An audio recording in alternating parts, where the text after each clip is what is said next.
সুপ্রিয় শিক্ষার্থীরা, তোমাদের সবাইকে স্বাগতম গণিতের এসএসসি এমসিকিউ সিরিজে। আসন্ন এসএসসি 26 ব্যাচের জন্য আমি 10টি পাতার একটি নোট বানিয়েছি এবং আশা করছি এই 10টি পাতার নোটটি তোমরা যদি আমার সঙ্গে আমার চ্যানেলে সলভ করো, তোমাদের এমসিকিউ নিয়ে আর কারো কোনো প্রবলেম থাকবে না। আজকে আমাদের ওই 10টি পাতার প্রথম 3টি পাতা নিয়ে আমার এই ভিডিওটি বানানো হচ্ছে। তো কথাবার্তা না বলে চলো শুরু করা যাক এবং তোমরা সবাই মন দিয়ে ক্লাসটি করে, আশা করছি ক্লাস করার পর তোমরা অনেক উপকৃত হবা। চলো শুরু করি। প্রথমে আমরা আমাদের নোটের প্রথম 3 পাতাতে আমরা কিছু জ্ঞানমূলক বানিয়েছি, মানে জ্ঞানমূলক টাইপ কথাবার্তা নিয়ে, কোশ্চেন নিয়ে আমরা এই পর্বটা বানিয়েছি। এরপরে আমরা পরে আরও 3 পাতার একটি ভিডিও বানাবো এবং পরবর্তীতে আরও 4 পাতার একটি ভিডিও বানাবো। মোট 3টি আমরা ভিডিও বানাবো। চলো শুরু করি।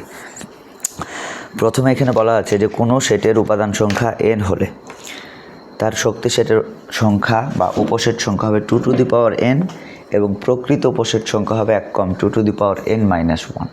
এটা বলা আছে। তার মানে এটার অর্থকে আমি একটু আমরা চেয়ে দেখি। তোমরা যদি এই নোটটা কারো কাছে না থাকে, আমি নিচে কমেন্ট বক্সে পিডিএফের লিঙ্ক দিয়ে দেবো এই নোটের। ওকে, প্রথম 3 পৃষ্ঠার। তাহলে কোনো সেটের উপাদান সংখ্যা যদি n হয়, মনে করো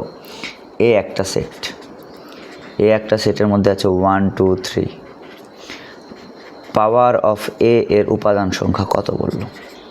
উপাদান পাওয়ার অফ পি যদি থাকে, কোনো সেটের সামনে যদি পি থাকে, তার মানে এটা বোঝায় পাওয়ারের বাংলা হলো শক্তি সেট। আচ্ছা, এখন অনেক স্টুডেন্ট হয়তো বুঝবে না যে শক্তি সেট কী বা পাওয়ার সেট কী। এটা এখন আমরা বিবেচনা যাচ্ছি না, জাস্ট এমসিকিউ সলভ করছি। ইকুয়াল টু 1 2 3 হলে পাওয়ার অফ এ, মানে মনে করবা পি যদি দেওয়া থাকে, এটা শক্তি সেট বোঝায়। তো পাওয়ার অফ এর উপাদান সংখ্যা বা শক্তি বা উপসেট সংখ্যা নির্ণয় করো। যে কোনো একটা সেটের উপসেট সংখ্যা কয়টি হবে? এটার উত্তর হলো 2 to the power n। 2 to the power n মানে কি? n মানে তুমি গুণে দেখবা। n মানে তুমি গুণে দেখবে এখানে কত আছে, 1 2 3। তাহলে 2 এর উপর n মানে 2 এর উপর 3, 2 এর উপর 3 দিলে 8টি। আর যদি বলে প্রকৃত মানে কিন্তু 1 কমে যাবে, মানে 2 টু দি পাওয়ার n-1। বলতো 2 এর উপর 3 দিলে কত হয়? 8 - 1। 8 থেকে একবার দিলে কয়টি বলো তো? 7টি। তার মানে একটা কথা মনে রাখবা, একটা সেটের উপাদান যত, তার পাওয়ার অফ এ, মানে এ সেট হলে তার পাওয়ার অফ এ মানে তার শক্তি সেটের উপাদান অথবা তার উপসেট সংখ্যা, একই কথা। শক্তি সেটের উপাদান বা উপসেট সংখ্যা কয়টি হবে? 2 টু দি পাওয়ার n-টি। গুণে দেখবে n এর মান কত, 1 2 3। n এর মান কত বলো তো? 3। 4টা উপাদান হলে 2 টু দি পাওয়ার 4, 5টা উপাদান হলে 2 টু দি পাওয়ার 5, 6টি উপাদান হলে 2 টু দি পাওয়ার 6। এইভাবে আমরা উত্তর বের করে ফেলবো। এবং প্রকৃত শব্দটা বলে 1 কমে যাবে। তাহলে প্রকৃত শব্দ বলে 1 কমে যাবে। এখানে যদি প্রকৃত বলতে, তাহলে 2 টু দি পাওয়ার কত? 3-1। ওকে, আশা করছি এটা আমরা পারবা। এটা যদি বলে যে কোনো সেটের, ধরো number of A equal two বললো এক্স। আচ্ছা, number of A equal two x, এটার অর্থ কি? Number of A equal two x, এটার অর্থ কি? Number of A equal two x, এটার অর্থ হলে এ সেটের উপাদান সংখ্যা এক্স। আমাকে যদি বলে এর উপসেট সংখ্যা কত, তাহলে এর উপসেট সংখ্যা হবে 2 to the power n-2 to the power n। তাহলে 2 টু দি পাওয়ার n এর মান কত? এক্স। তাহলে এর উত্তর হবে 2 টু দি পাওয়ার এক্স। যদি বলে প্রকৃত নাম্বার অফ এ, মানে এর সদস্য সংখ্যা কত? এক্স। যদি বলে প্রকৃত উপসেট কত হবে? 2 টু দি পাওয়ার x-1। এটা হবে 1 কম। তাহলে প্রকৃত বললে 1 কম, আর উপসেট বা শক্তি সেট বললে শুধুমাত্র হবে 2 টু দি পাওয়ার n। এখানে n এর মান হলো x। নাম্বার অফ এ মানে এর সদস্য সংখ্যা x-টি হলে তার উপসেট হবে 2 টু দি পাওয়ার x এবং প্রকৃত উপসেট হবে 2 টু দি পাওয়ার x-1। আশা করছি তোমরা এটা বুঝতে পারছো। এরপরে আমাদের কি বলেছে চলো দেখি। এখানে আমরা কিছু সংখ্যার সিরিজ সম্পর্কে কথাবার্তা বলেছি। এখানে বলা আছে মৌলিক সংখ্যা হলো 2 3 5 7। 1 থেকে 10-এর মধ্যে মৌলিক হলে 4টে, মুখস্থ রাখবে 2 3 5 7। তারপরে 10 থেকে 20-এর মধ্যে আরও 4টে, 11 13 17 19। এবং 20 থেকে 30-এর মধ্যে মৌলিক হলো 2টি, 23 আর 29। এই সংখ্যাগুলো তোমরা মুখস্থ রাখবা। স্বাভাবিক সংখ্যা n বলতে বোঝায় 1 2 3 4 5 আজীবন চলতে থাকবে। জেড মানে পূর্ণ সংখ্যার মধ্যে 3টা পার্ট থাকে। একটা হলো পজিটিভ সংখ্যাগুলো 1 2 3 4 5, একটা থেকে 0, আর একটা থেকে নেগেটিভ সংখ্যাগুলো বিপরীতে লিখতে থাকবে -1 -2 -3। তার মানে জেড মানে তার সংখ্যা কয়টা বলো তো? 3টা অংশ। যদি বলে অঋণাত্মক পূর্ণ সংখ্যা, মানে নেগেটিভ নয় এমন পূর্ণ সংখ্যাগুলো কে? অঋণাত্মক পূর্ণ সংখ্যা মানে নেগেটিভ নয় এমন পূর্ণ সংখ্যাগুলো কে কে, তার নেগেটিভ নয় এমন পূর্ণ সংখ্যা হলো 0, আর পজিটিভ সংখ্যাগুলো 1 2 3 4 5 আজীবন চলতে থাকবে। এবার বলো গুণিতক মানে হলো নামতা, মানে গুণিতক মানে গুণ করে যেটা পাওয়া যায়, যেটাকে আমরা শর্টকাটে আমরা বলি নামতা। গুণিতক মানে নামতা, কারণ তোমার যদি বলে 3-এর গুণিতক মানে 3-এর ঘরে নামতা তুমি জুড়ে দিবে, 3 একে 3, 3 দুগুণে 6, 3 3 9, 3 4 12, 3 5 15 ডট ডট ডট। যদি বলে 4-এর গুণিতক তাহলে 4-এর ঘরে নামতা জুড়ে দিবে, 4-কে 4, 4 দুগুণে 8, 3 4 12, 4 4 16, 4 5 20, মানে গুণ আকারে যেগুলো পাওয়া যায় সেগুলো হলো গুণিতক। তাহলে গুণিতক মানে কি আমরা নামতা জুড়ে ফেলবো। আর গুণনীয়ক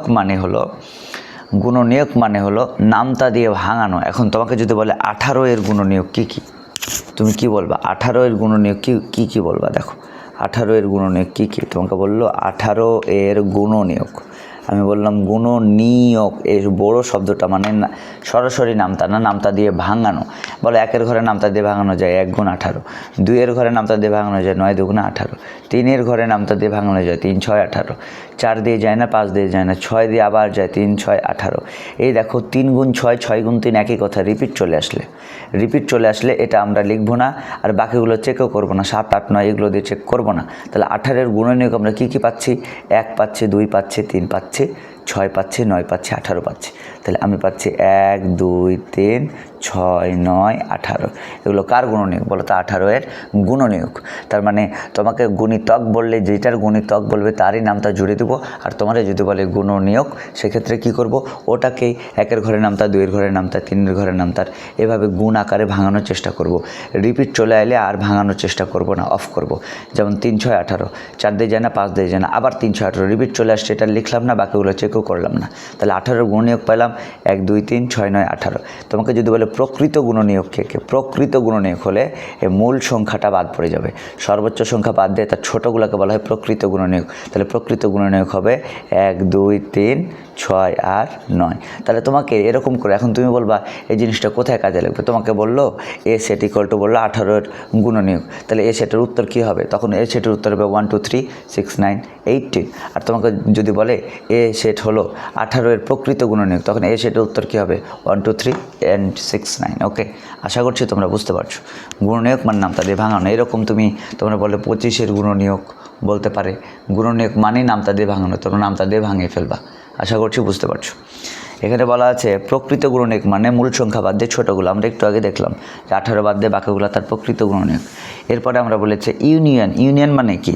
ইউনিয়ন এই চিহ্নটাকে উপরের দিকের এই চিহ্নটা, সেটের মধ্যে কিছু চিহ্ন আছে যে A set equal to union A union B. আমরা জানি এ সেটের মধ্যে যদি 1 2 3 থাকে, ইউনিয়ন বি সেটের মধ্যে যদি 2 3 থাকে, তাহলে ইউনিয়ন মানে হলো এই উপরের দিকের এই চিহ্নটাকে আমরা বলবো, আপারটাকে বলবো ইউনিয়ন মানে সবাইকে একবার, কেউ বাদ যাবে না। 1 2 3 1 2 3 ইউনিয়নের অর্থ হলো সবাইকে একবার। আর নিচের দিকে যদি থাকে তাহলে এটাকে আমরা বলবো, চিহ্ন যদি নিচের দিকে ঘুরে যায়, দুইটা সেটের মধ্যে চিহ্ন যদি নিচের দিকে ঘুরে যায় তাহলে এটাকে আমরা বলি ইন্টারসেকশন। এটুক তো তোমরা জানো।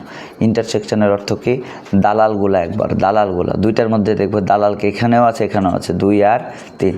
তাহলে নিচের দিকে থাকলে চিহ্নটা ইন্টারসেকশন মানে দালালগুলো একবার। এরপরে দুইটা সেটের মধ্যে যদি এরকম বাঁকা চিহ্ন বা বাদ চিহ্ন থাকে তাহলে এটা আমরা বুঝবো বাদ সেট।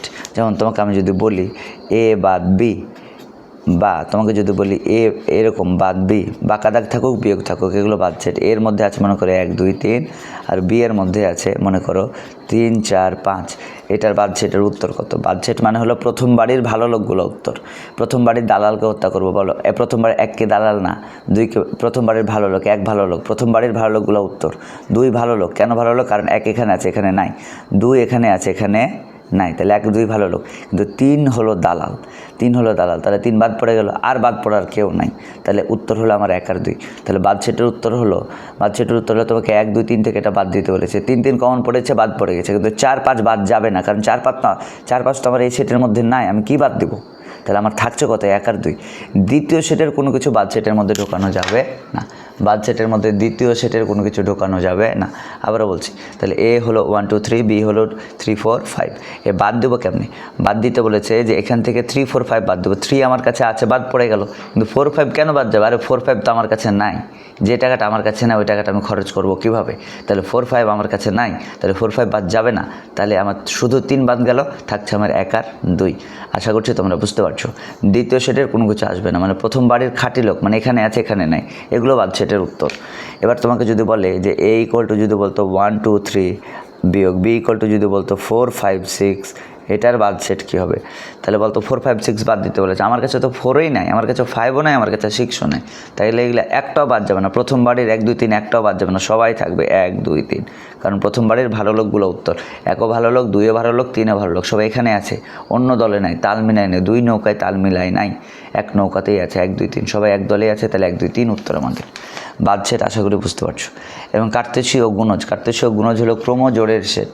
এই ক্রোমোজোড়ের সেটকে অনেক সময় হাসি মজা করে আমরা বলি বিয়ের সেট, ঠিক আছে? তো কেমনে আমি একটু দেখি। কার্তেশীয় গুণজ মানে কি বলো তো? ক্রোমোজোড়ের সেট। মনে করো এ ক্রস বি, কার্তেশীয় গুণজ মানে ক্রস। এটা এ এর মধ্যে আছে মনে করে 1 আর 2, ক্রস বি এর মধ্যে আছে 3 আর 4, ক্রোমোজোড়ের সেট। ক্রোমোজোড়কে আমরা বলি বিয়ের সেট। কেন বিয়ের সেট বলি?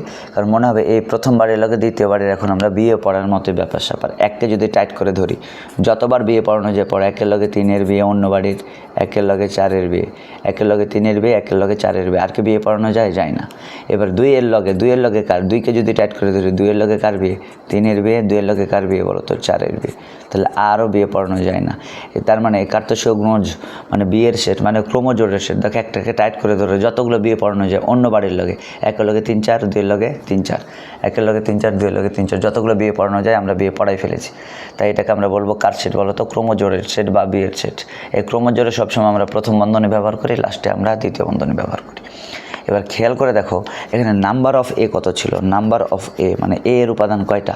এর উপাদান ছিল গুণে গুণে 1 আর 2, 2টা। আর বি এর উপাদান কত ছিল? নাম্বার অফ বি এর উপাদান কত ছিল? দেখো গুণে গুণে কয়টা? 1 আর 2, 2টা। তাহলে number of A cross B এর উপাদান কয়টা পেয়েছে? দেখো 1 2 3 4। ব্যাপারটা এরকম না, এগুলো গুণ 2 সমান সমান কয়টি পেয়েছে বলো তো? 4টি। তার মানে আমার কিন্তু মিলছে। দেখো খেয়াল করে, নাম্বার অফ এ পেয়েছিলাম গুণে গুণে 2টা, নাম্বার অফ বিও পেয়েছিলাম গুণে গুণে 2টা, number of A cross B, ক্রসের উত্তর পেয়েছি এই 2 আর 2 গুণ দিলে কত বলো তো? 4টি। তাহলে আমি বুঝতে পারছি যে প্রথম সেটের উপাদান যত, দ্বিতীয় সেটের উপাদান যত, তার ক্রসের উপাদান হবে তাদেরই গুণফল। প্রথম সেটের আর দ্বিতীয় সেটের গুণফল হবে তাদের ক্রসের। উত্তর বোঝা গেছে? এখন তোমাকে যদি আমি কোনো এমসিকিউ দিই যে নাম্বার অফ এ হলো 5 আর নাম্বার অফ বি হলো 4, মানে এ সেটের উপাদান 5টি আর বি সেটের উপাদান 4টি। তাহলে number of A cross B এর উপাদান কয়টি? জাস্ট গুণ দেবা, 5 আর 4 গুণ দেবা, 4 5 কয়টি বলো তো? 20টি। আশা করছি তোমরা বুঝতে পারছো। যদি তোমাকে আবার এরকম বলে যে number of A equal to মনে করো X, number of A equal to তোমার বললো এক্স আর number of B equal to তোমার বললো ওয়াই, তাহলে number of A cross B কত? জাস্ট কী হবে বলো তো? গুণ এক্স আর ওয়াই, গুণ দিলে এক্স ওয়াই। আশা করছি বুঝতে পারছো।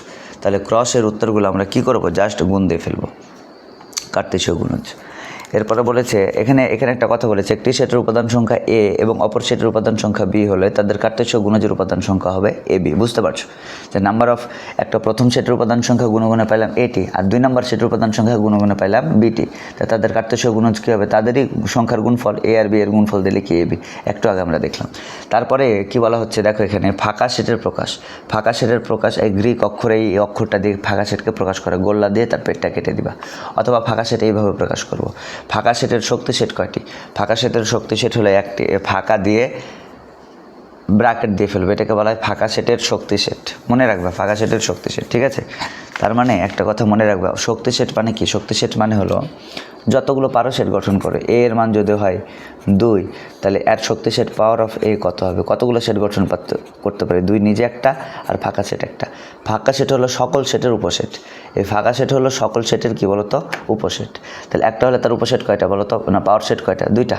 পাওয়ার সেটের উপাদান কয়টা? 2টা। একটা হলে 2টা, 2টা হলে 4টা, 3টা হলে 8টা, 4টা হলে 16টা, এটা আমরা জানি। কিন্তু ফাঁকা সেটের পাওয়ার সেট কত? ফাঁকা সেটের পাওয়ার সেট হলো ওটা নিজে, ফাঁকাটা নিজে। তাহলে ফাঁকা দিয়ে যদি আবার দ্বিতীয় বন্ধনী থাকে তাহলে এটাকে ফাঁকা সেট বলা হয় না।